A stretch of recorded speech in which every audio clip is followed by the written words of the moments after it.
kita berjuang dengan kelebihan dan fadilah yang telah Allah titipkan kepada kita masing-masing.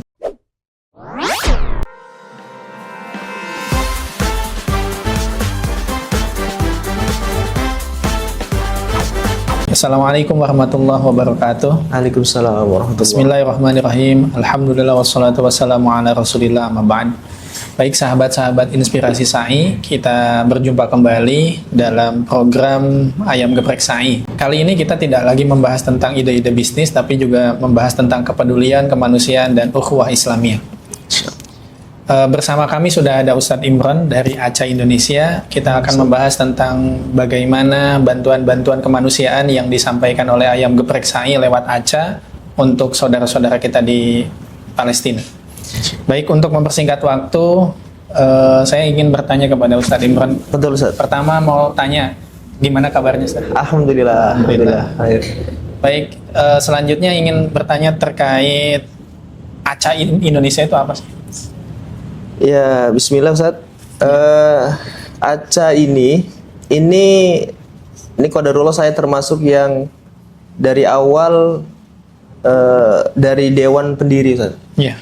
Jadi waktu itu lahir dari keresahan sebenarnya, Ustaz. Betul. Jadi background saya itu sebenarnya dulu relawan lepas aja, Ustaz. Jadi saya berangkat ke Rohingya, berangkat ke Palestina, berangkat kemana-mana. Terus di tahun 2020 waktu itu zaman COVID, saya bertemu dengan seorang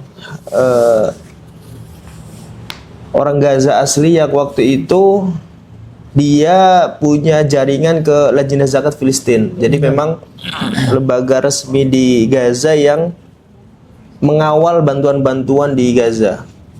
Beliau jaringannya ke sana sehingga kita punya ide gimana kalau kita bikin satu lembaga aja yang untuk penyalurannya itu setiap bulan waktu itu. Jadi melihat beberapa lembaga yang waktu itu penyaluran ke Gaza itu kadang ditunda per periodik gitu. Oh iya. Per periodik. Jadi kita pengen punya lembaga yang berapapun yang kita peroleh di bulan itu, akhir bulan tutup buku langsung disalurkan. Langsung seperti itu polanya, Ustaz. Jadi direct langsung dan setiap bulan. Kemudian waktu itu juga kita punya pengalaman lembaga-lembaga kecil di daerah-daerah itu ketika mau branding, mau nitip logo, mau nitip distribusi itu persyaratan-persyaratannya agak sedikit dipersulit sama lembaga lain. Betul. Jadi kita pengen jadi lembaga yang menjadi penjembatan sebenarnya. Jadi penjembatan lembaga-lembaga kecil untuk bisa membranding di sana. Jadi 2020 waktu COVID kami dirikanlah ACA. Waktu itu Amal Cinta Al-Aqsa, sekarang kita brandingnya ACA Indonesia. Oh iya. Tapi masih sama Amal Cinta Al-Aqsa. Iya. Kalau dari namanya saja kan ada Al-Aqsa, berarti fokus bantuannya ke Palestina. Fokus ya. Fokus core programnya itu Palestina. Betul. Kalau ada kejadian-kejadian di Indonesia yang insidentil, jadi bencana-bencana besar, kita bedakan rekeningnya. Iya. Sehingga yang masuk ke rekening khusus itulah yang kita gunakan untuk bencana Indonesia. Tapi selain itu kita fokuskan di Gaza, Ustaz. Di Gaza. Di akhir tahun 2025 ini bagaimana kondisi Gaza? Masya Allah ya. Jadi ini yang sebenarnya kita sedikit prihatin, Ustaz. Jadi memang selama perang memang kondisi. Jadi saya awali begini deh, Ustaz. Jadi kan kondisi Gaza ini full terblokade itu sejak kurang lebih 2005-2006. 2005-2006. Iya, jadi full blokade karena sebelum itu Israel atau tentara Israel itu masih bercampur di Gaza itu. Banyak waktu itu sehingga 2005-2006 full blokade. Sehingga waktu itu terjadi ada dua kubu. Di Gaza itu bersih, nggak ada orang Yahudi sama sekali. Artinya militer waktu itu berfokus di tepi barat, militer Israel. Sedangkan pejuang para mukawamah itu mereka berfokus di Gaza. Yang dulunya terpencar-pencar juga, Ustaz. Yeah. Di tepi barat dulu ada mukawamah, sekarang nggak ada. Nah, dari 2005 itu atau 2006 Gaza resmi diblokade seutuhnya. Sampailah di Tufan Aqsa 2023. Yeah. Kemudian akhirnya akhir tahun gencatan senjata ini kondisinya walaupun serangan rudal itu semakin berkurang, artinya dalam gencatan senjata ini korban luka itu sedikit, Ustaz. Tapi secara politik mengkhawatirkan karena perbatasan full diambil alih oleh Mesir dan gabungan Eropa. Iya. Sehingga waktu itu saya untuk keluar masuk ke Gaza itu jadi semakin sulit, Ustaz. Dulu itu sebelum 2010 itu udah masih agak mudah, Ustaz. Lewatnya lewat Mesir, tetap lewat Mesir ya, di perbatasan Mesir lewat Rafah. Mudah, kemudian sekarang jadi semakin sulit. Bahkan kemarin ketika gencatan senjata pertama kali diumumkan, saya udah langsung kontak, saya bisa nggak masuk gitu.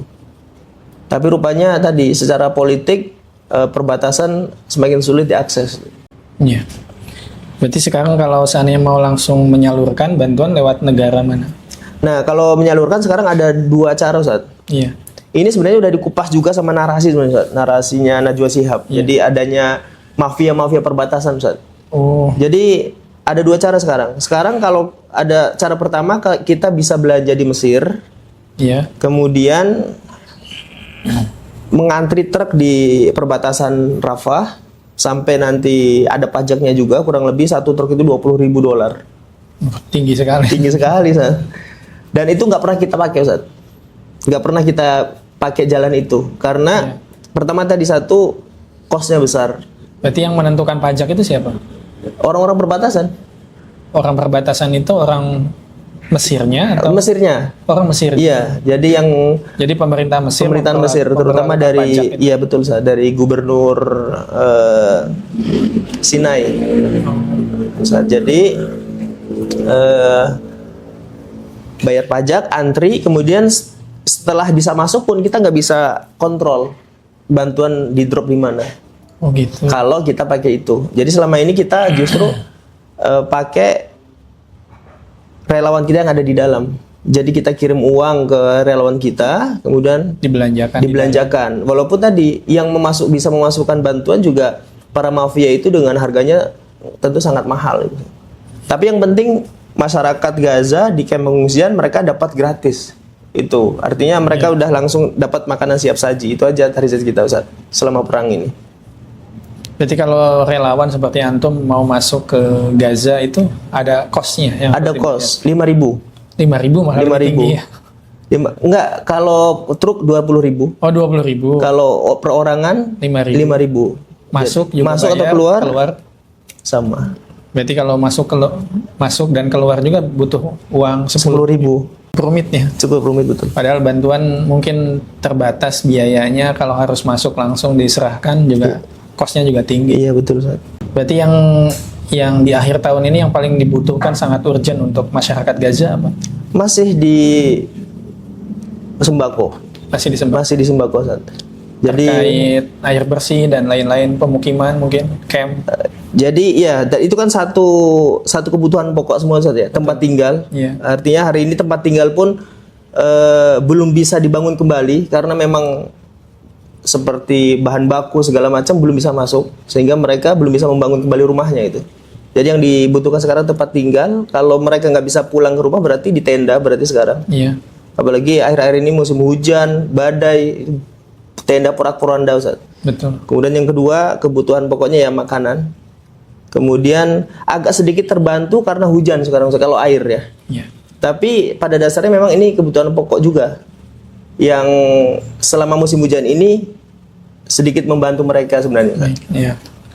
Terus kan dari banyak brand atau komunitas yang ada di Indonesia, kenapa Aca memilih ayam geprek Sai sebagai partner? Ini sebenarnya Masya Allah, ini sejak lama saya pengen geprek Sai ini sudah kami anggap sebagai keluarga, Ustaz, sebenarnya. Bukan lagi sebagai mitra. Karena saya melihat ruh atau semangat geprek Sai dalam membela Palestina itu bukan hanya Palestina, bahkan pesantren-pesantren di Indonesia luar biasa, Ustaz. Jadi jarang sekali ada satu perusahaan yang dia ruhnya itu ruh akhirat.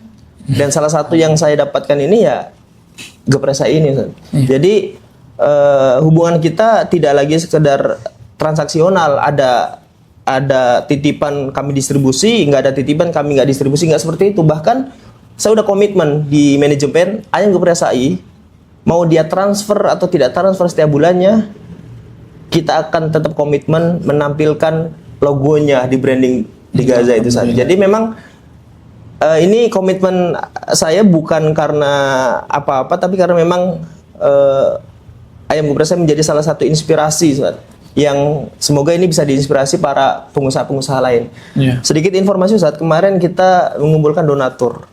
Jadi ada 100 pengusaha muslim kita kumpulkan, dan salah satu yang kita angkat temanya adalah tentang bagaimana ayam geprek SAI selama ini melalui usaha, melalui bisnis, tetapi juga ada bagian dari bisnis itu yang dialokasikan untuk kepentingan kaum muslimin gitu. Berarti sejak tahun 2020? Tepatnya mungkin 2022, Ustaz. Karena 2020 itu kita berdiri, terus Covid, Ustaz, nggak bisa bergerak. Terus 2021 kita baru penataan. Di Ramadan 2022 waktu itu kita ada event di masjid dekat rumahnya owner, Pak Irwan. Terus akhirnya kita silaturahmi ke beliau dan setelah itu terjalinlah hubungan gitu, Ustaz. Baik, sampai sekarang, alhamdulillah. Selama 2022 sampai 2025 ini program apa saja kolaborasi antara ACA Indonesia dengan ayam geprek SAI?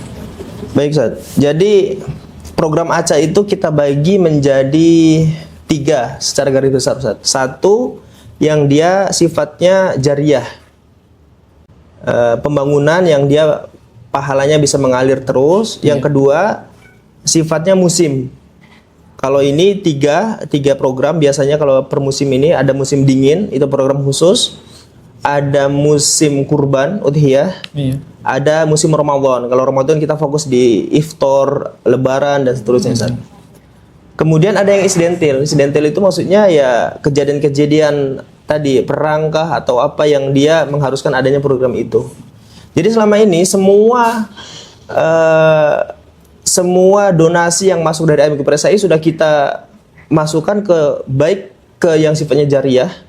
Dalam hal ini kita baru membangun dua program jariah itu. Satu Masjid Syuhada namanya. Masjid Syuhada ini di Nusairat, tepatnya di Jalan Abu Bakar As-Siddiq. Itu masjid itu saat itu sudah 4 kali hancur sebenarnya. Tetapi alhamdulillahnya kita dikasih kesempatan untuk membangun yang kelima. Jadi di tempat yang sama. Karena Masjid Syuhada ini sebenarnya jadi masjid front yang ketika ada korban itu dilarikannya ke situ, Ustaz. Sehingga banyak yang mati syahid di situ dan warga sekitar menamainya Masjid Syuhada. Itu 4 lantai, Ustaz. Sebelum perang kita baru menyelesaikan lantai ketiga. Terus hancur? Enggak hancur, alhamdulillahnya. Sekarang masih berdiri, cuman rusak-rusak, jendelanya pecah segala macam. Tinggal semoga ada kesempatan untuk merenov. Itu yang pertama. Dan ayam geprek SAI dulu kita float ke pembangunan Masjid Syuhada itu juga cukup besar itu, Ustaz. Yang kedua water station, atau kalau kita di sini disebut seperti sumur tapi lengkap dengan seluruh peralatannya, Ustaz. Dengan tempat wudu dan lain-lain. Sumur di Gaza itu kan kalau airnya keluar dia kan asin sebenarnya, Ustaz. Itu kalau sumur aja. Nah, kita bangun sampai ke filternya, sehingga ketika dibagikan ke masyarakat sudah bisa layak minum. Itu biayanya waktu itu 6 miliar, Ustaz. Satu sumur lengkap dengan semuanya ya, dengan semuanya. Dan itu kapasitasnya 1 jam itu sekitar 120.000 liter. Dan cuman bisa kita manfaatkan dalam sehari 6 jam karena bergantung listrik. Jadi listriknya 6 jam, kalau kita punya diesel sebenarnya bisa 24 jam, Ustaz.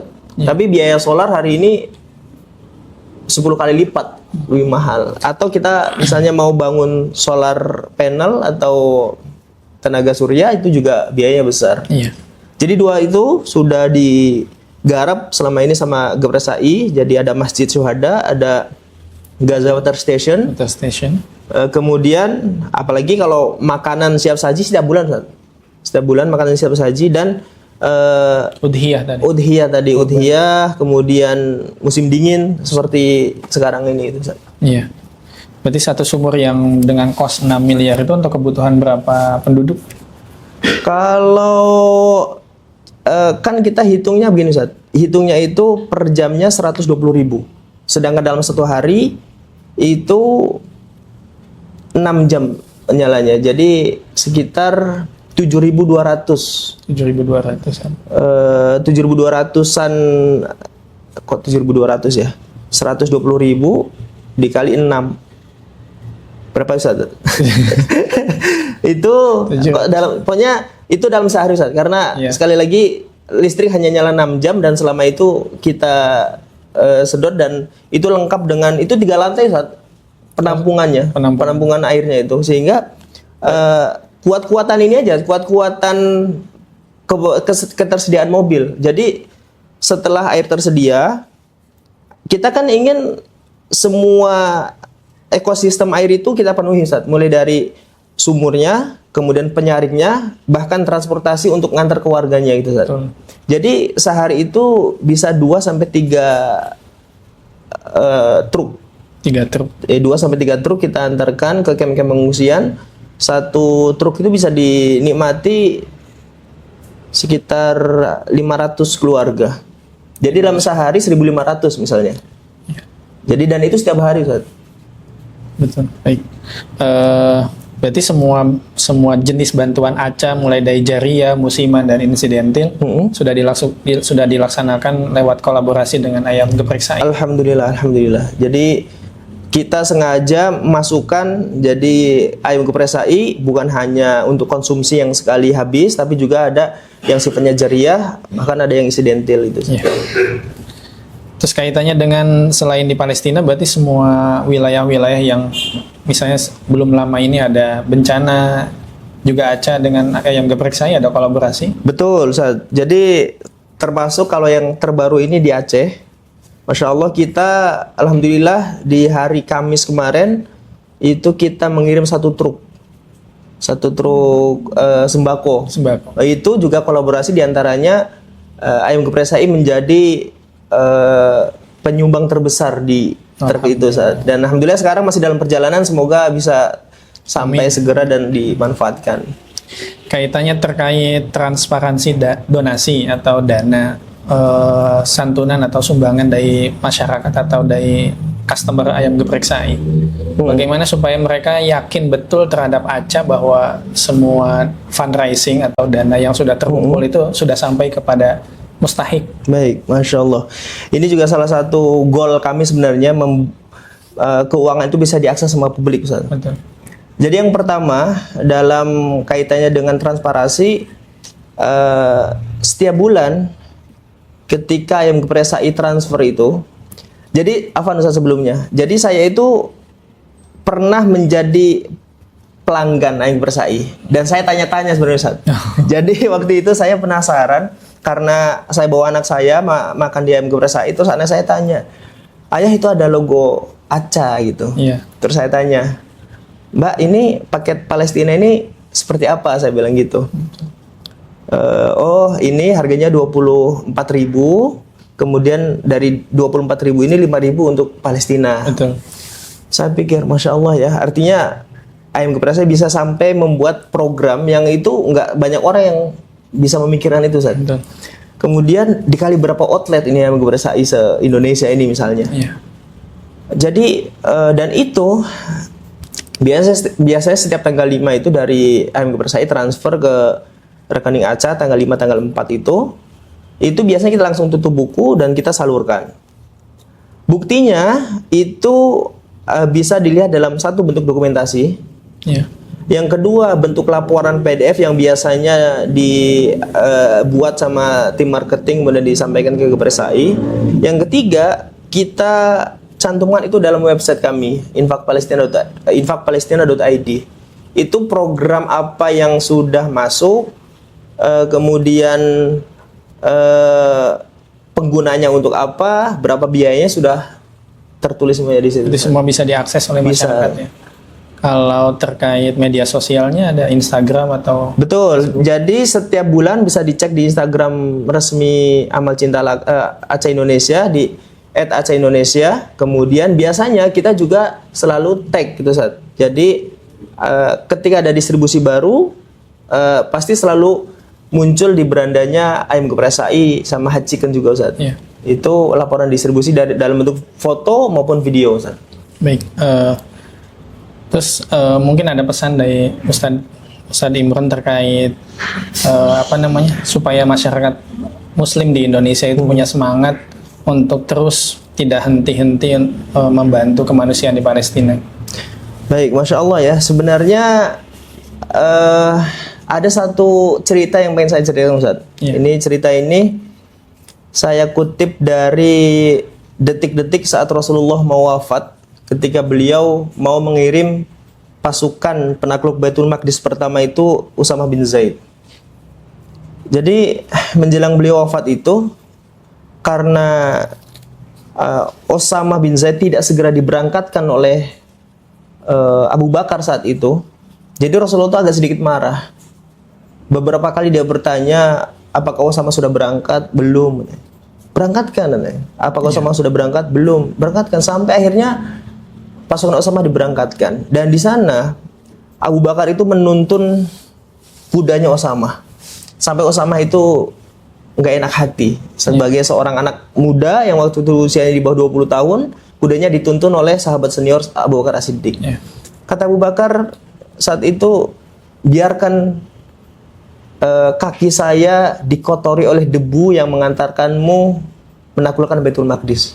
Artinya waktu itu para sahabat bahkan memberikan apapun kontribusi yang bisa mereka lakukan untuk penaklukan Baitul Maqdis Ustaz. Jadi saran dan pesan saya kepada seluruh konsumen dan pelanggan ayam geprek SAI, Masya Allah ya, kita punya peran dan tugas masing-masing yang berbeda. Kami punya tugas untuk menyalurkan bagaimana titipan bapak-bapak, ibu-ibu, saudara kaum muslimin semuanya sampai ke Gaza, ke Palestina. Kemudian ayam geprek SAI punya peran bagaimana menghimpun itu dari bapak ibu sekalian. Dan bapak ibu juga selain mengenyangkan perut, disadari atau tidak disadari, apa yang bapak ibu sudah keluarkan itu menjadi bagian, niatkan itu menjadi bagian dari kontribusi untuk penaklukan Baitul Maqdis, terutama dalam hal ini Gaza yang sebagai penyangga utama Masjid Al-Aqsa hari ini. Jadi kalau boleh saya ringkas dalam satu kalimat, makan di ayam geprek SAI atau hot chicken itu juga bagian dari kontribusi menjaga dan memperjuangkan kemerdekaan Baitul Maqdis. Tahun 2026 ada program baru apa yang ingin dilakukan oleh ACA untuk kerjasama dengan SAI? Apa meneruskan program sebelumnya atau bagaimana? Baik, pada dasarnya program kami ini yang 3 poin besar tadi itu selalu kita jalankan, dan kita akan melaksanakan itu sesuai dengan titipan donatur. Jadi ketika donatur mau ikut program yang sifatnya jariah, pembangunan masjid atau water station, kita kumpulkan dulu uangnya. Kemudian kita akan implementasikan ketika nanti momentumnya pas bisa gitu saat. Yang kedua, misalnya musim dingin atau udhiyah atau Ramadan, itu juga kita salurkan sesuai dengan posnya. Ketika tidak ada akad, maka kita akan salurkan untuk yang sifatnya insidentil, darurat yang setiap bulan itu saat, bisa jadi makanan pokok siap saji atau bahkan sembako. Nah, untuk 2026 3 program ini akan tetap berjalan Ustaz. Terutama hal ini baru tadi saya konfirmasi ke tim yang di Gaza, sudah mungkin belum kita mulai kembali pembangunan, belum mungkin Ustaz, karena material belum bisa masuk, akses belum bisa dijamin aman juga, sehingga untuk melanjutkan pembangunan water station sama masjid nampaknya belum bisa dipastikan. Tetapi Ustaz, yang masjid ini sebenarnya kan tadi saya bilang tidak hancur, hanya rusak di sekelilingnya saja. Tapi yang water station ini yang cukup parah karena ada rudal sebesar drum yang jatuh sampai jebol ke lantai dasar itu Ustaz. Itu yang mungkin PR-nya lebih besar. Jadi ketika nanti momentum momentum akses perbatasan sudah bisa diakses lagi, itu akan kita lanjutkan 2 hal ini, air dan masjid. Nah, untuk 2026 berarti kita fokus di yang bisa kita lakukan dalam hal ini sembako, makanan siap saji, musim dingin, Ramadan dan seterusnya Ustaz. Jadi lebih ke apa yang bisa kita implementasikan dengan kondisi hari ini yang memang statusnya masih gencatan senjata. Mungkin ini yang masih jadi pertanyaan banyak orang termasuk saya. Ketika ada bantuan dari ACA ke relawan yang ada di Gaza, itu kan mereka juga membelikan sesuatu ya. Iya. Mulai dari material mungkin atau makanan pokok dan lain sebagainya. Itu belanjanya di dalam, tetap di luar kan? Di luar Gaza. Di saat perang atau di sebelum perang? Iya, sebelum atau sesaat. Oh, kalau sebelum perang enggak. Jadi para pedagang itu bisa ngakses, bisa masuk. bisa ngakses. Jadi ya itu urusan para pedagang yang mereka tetap bayar di perbatasan, cuman nggak semahal hari ini, Ustaz. Iya. Jadi material bisa masuk seperti biasa, Ustaz. Ada pasir, ada semen dan besi dan seterusnya. Tapi untuk hari ini betul-betul tidak bisa diakses perbatasan. Sehingga Nah, yang kalau seandainya perbatasan tidak dapat diakses, berarti bantuannya berupa apa nanti? berupa makanan yang bisa masuk. Karena kalau makanan hanya sampai makanan hari ini masih bisa masuk. Oh iya. Iya, Ustaz. Jadi termasuk baju musim dingin juga bisa masuk. Masih bisa Tapi harganya tadi Tinggi. tinggi. Satu jaket anak kecil kemarin kita baru implementasikan satunya 450.000, Ustaz. Solar. Enggak, rupiah. Oh, Satu. rupiah. Iya, baju jaket anak kecil ya. Jadi kemarin kita alhamdulillah distribusi di angka 350-an jaket Alhamdulillah. bulan ini, Ustaz. Kemudian kan banyak juga orang-orang Palestina yang ada mungkin berdomisili atau kebetulan saat ini tinggal di luar Palestina. Betul. Mungkin juga ada anak-anak kecil, banyak juga yang program orang tua asuh. Apakah kedepannya mungkin bisa dilakukan oleh ACA atau bagaimana? Iya, untuk program orang tua asuh kemudian keberadaan mereka di Indonesia atau di luar Palestina hari ini bergantung pada dokumen diri, Ustaz. Iya. Karena sebagian mereka ada yang sudah nggak punya dokumen sama sekali, paspor nggak ada, segala macam, Ustaz. Sehingga kalau orang-orang yang semacam ini sulit, kecuali pasti mereka satu, kalaupun mereka di dalam Palestina atau kalau keluar dalam pengawasan, misalnya dia keluar dari Rafah masuk ke Mesir, cuman dijaga ketat, ditempatkan di tempat yang khusus, Ustaz. Iya. Kalau dia punya dokumen negara, dalam hal ini keluarga negaranya Palestina, dia bisa keluar dari Gaza karena sampai sekarang kita masih ada beberapa syekh kita yang dari Gaza itu masih belum bisa pulang. Berarti setiap tahun perpanjang kartu izin tinggal sementara. Jadi di atas visa, kalau visa itu per 2 bulan nanti pembaruan, tapi kalau kita sini 1 tahun. 1 tahun. 1 tahun, jadi bisa untuk mereka tinggal di luar Palestina menggunakan dokumen negara tadi, Ustaz. Tapi untuk orang yang dokumen negaranya nggak ada, nggak bisa kemana-mana, Ustaz. Termasuk tadi untuk orang tua asuh, jika orang tua asuh itu yang dimaksud adalah membiayai hidup mereka di Gaza, bisa. Oh bisa. Bisa. Artinya beberapa kali ada yang minta seperti itu, Ustaz. Jadi saya akan biayai hidup namanya misalnya Abdullah mulai dari dia TK sampai dia balik, bahkan sampai dia kuliah. Bisa, tapi kalau orang tua asuh yang dimaksud itu adopsi, artinya dikeluarkan dari Gaza kemudian dipelihara di Indonesia, itu sangat sulit karena kaitannya dengan kementerian, dengan Mesir, dengan Israel dan segala macamnya, Ustaz.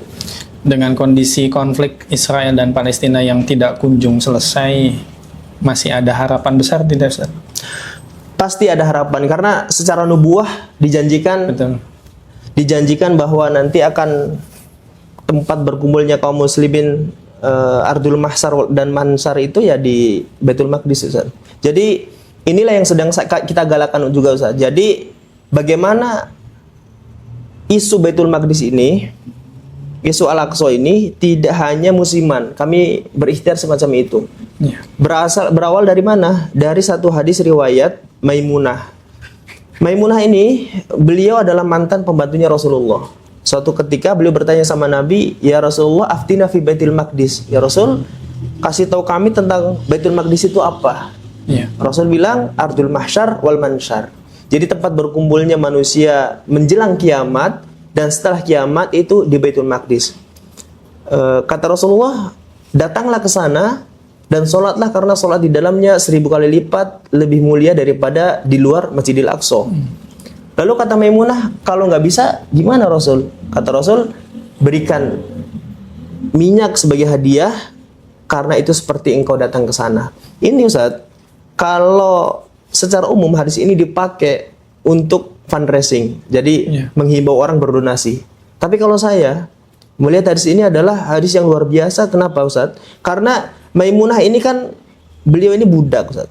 Artinya secara strata sosial ini rendah di masa itu. Tetapi obrolan yang disampaikan, pertanyaan-pertanyaan yang disampaikan itu justru tentang sesuatu yang luar biasa, yaitu pembebasan Baitul Maqdis. Artinya hari ini bagaimana obrolan-obrolan Baitul Maqdis tidak hanya ketika perang, tapi menjadi obrolan anak-anak muda di kajian, di tongkrongan, bahkan di rumah makan hari ini di mana-mana ada poster atau informasi tentang Baitul Maqdis. Jadi kalau saya optimis bahwa Baitul Maqdis akan kembali dimerdekakan dengan atau tanpa Gaza gitu. Karena secara peta memang Gaza tidak termasuk wilayah Palestina. Baitul Maqdis tidak termasuk wilayah Baitul Maqdis. Tetapi Gaza menjadi penyangga utama kemerdekaan Baitul Maqdis, sehingga memang ibaratnya Gaza ini adalah satu langkah yang harus kita perjuangkan menuju pembebasan Baitul Maqdis. Kapan itu Allah alam. Yang penting bagaimana kita memiliki sumbangsih untuk perjuangan ini, Ustaz. Baik, pertanyaan itu kemudian berdasar pada banyak masyarakat mungkin yang berkecil hati. Kita sudah donasi, sudah membangun sarana prasarana di sana, tiba-tiba dihancurkan kembali. Nanti dibangun lagi, dihancurkan kembali. Jadi intinya jangan sampai putus asa. Harapan itu masih besar. Betul. Bahkan itu janji nubuah nih. Betul, Ustaz. Dan yang terpenting juga, saya teringat ketika Salahuddin Al-Ayyubi menaklukkan Baitul Maqdis untuk yang kedua kalinya setelah masa Umar. Beliau kan bilang bahwa beliau menaklukkan Baitul Maqdis ini bukan dengan pedang, tetapi dengan bil qalam al-fadil, dengan tulisan, dengan ilmu. Jadi bagaimana hari ini membantu Baitul Maqdis bukan hanya empati, kasihan dan kemanusiaan saja, tetapi lebih dari itu. Ini adalah ruh perjuangan yang harus diilmui, yang harus masyarakat memahami mana itu wilayah Al-Aqsa, mana itu Baitul Maqdis, mana itu Gaza. Karena hari ini bahkan sebagian masyarakat kita melihat bahwa Al-Aqsa itu ya di Gaza itu. Kalau perang di Gaza, kok kenapa di Al-Aqsa aman-aman saja? Padahal ini jaraknya sangat jauh gitu saja. Jadi selain berjuang memenuhi kebutuhan darurat yang hari ini dibutuhkan oleh teman-teman kita di Gaza, bagaimana kita hari ini membangun narasi keilmuan untuk menguatkan ruh perjuangan ini, Ustaz. Baik Ustaz, mungkin itu beberapa pertanyaan yang sudah terjawab. Terima kasih atas waktunya. Jadi intinya kepada teman-teman semuanya, inspirasi SAI bahwa perjuangan untuk membela kemanusiaan di Palestina jangan pernah pudar, jangan pernah padam, karena bagaimanapun janji Nabi terkait pembebasan Baitul Maqdis itu pasti terjadi, Ustaz. Pasti, Ustaz. Yang penting kita terus berjuang, sedikit atau banyak apa yang bisa kita berikan itu semua dicatat oleh Allah sebagai bentuk perjuangan. Amin. Yang penting jangan pernah bosan. Mungkin itu saja. Mungkin ada closing statement, Ustaz. Masya Allah, baik. Sampaikan. Baik, alhamdulillah wassalatu wassalamu ala rasulullah ba'd. Teman-teman para pelanggan Gepresai dan Hajikan yang saya muliakan, ketika perang Badar, Utsman bin Affan mendapatkan tugas oleh Rasulullah untuk menjaga istri yang merupakan putri dari Nabi Muhammad SAW. Beliau tidak ikut berperang, beliau tidak ikut bertaruh nyawa, tetapi beliau tinggal di Madinah untuk menjaga putri Nabi. Tetapi setelah selesai perang Badar, Utsman bin Affan dimasukkan oleh Rasulullah SAW sebagai kategori Ahlul Badar dan dapat ghanimahnya dan dapat fadilahnya. Artinya hari ini bagaimana kita, walaupun kita sulit untuk bisa berangkat langsung memperjuangkan Al-Aqsa di garda terdepan, maka kita berjuang dengan kelebihan dan fadilah yang telah Allah titipkan kepada kita masing-masing, dengan harta, dengan pikiran, dengan tenaga, dengan tulisan, seperti Ayam Gepresai yang hari ini memperjuangkan Baitul Maqdis dengan memasukkan isu-isu Palestina ke dalam program, bahkan paket makanannya. Ini semoga menjadi kebaikan untuk keluarga besar Hajikan dan Ayam Gepresai, dan antum semua, Bapak Ibu semuanya juga bisa ikut andil dalam program ini. Semoga semuanya dimudahkan oleh Allah Subhanahu wa taala. Barakallahu fikum. Amin. Jadi intinya teman-teman semuanya, Palestina itu bukan masalah masyarakat Palestina saja, konflik yang terjadi di sana, tapi adalah masalah bagi kita semuanya. Maka penyelesaian juga dikembalikan kepada kita semuanya. Ayo bahu-membahu untuk membebaskan Palestina dari konflik yang terjadi begitu lama ini. Mudah-mudahan kita semua tercatat oleh Allah sebagai pejuang-pejuang Amin. yang tidak pernah pantang menyerah untuk melawan penjajahan, dalam hal ini Zionis. Mudah-mudahan itu menjadi jalan jihad kita di hadapan Allah Subhanahu wa taala. Amin. Baik, mungkin itu saja teman-teman semuanya. Kita bertemu di lain kesempatan. Assalamualaikum warahmatullahi wabarakatuh.